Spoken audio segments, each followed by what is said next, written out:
Assalamualaikum warahmatullahi wabarakatuh.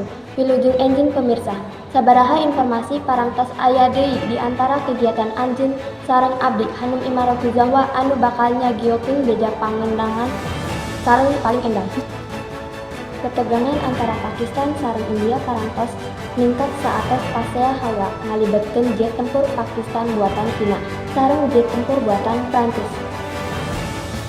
Bentrokan militer katempona salaku uji pakarang wetan versus kulon. Kalayan perhatian global fokus kana hasilna. Dina 14 Mei, militer Pakistan ngaku nembak 5 jet tempur India dina operasi hawa retaliatori.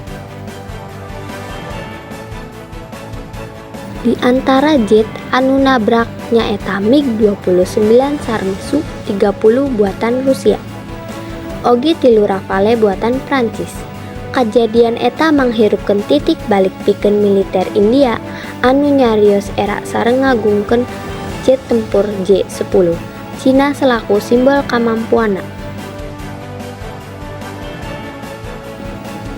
Pejabat Amerika Serikat curiga misal hawa ka hawa Cina PL-15 tiasa dianggo nalika konflik eta.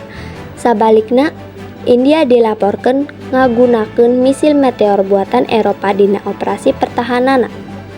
Konfirmasi resmi ngeunaan pekarang khusus anu dipake dina konflik eta masih teu sadia sanajan ahli militer dianggap hal eta hiji ulikan penting pikeun kekuatan utamaan kayaning Amerika Serikat jeung Cina.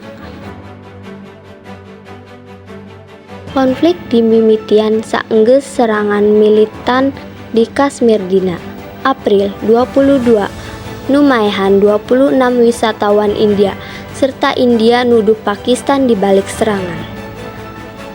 Pakistan nampik kalibet sareng nyauran hiji panalungtikan kabuka kana kajadian eta, sedangkan India ngaluncurkeun 26 serangan udara ka Pakistan.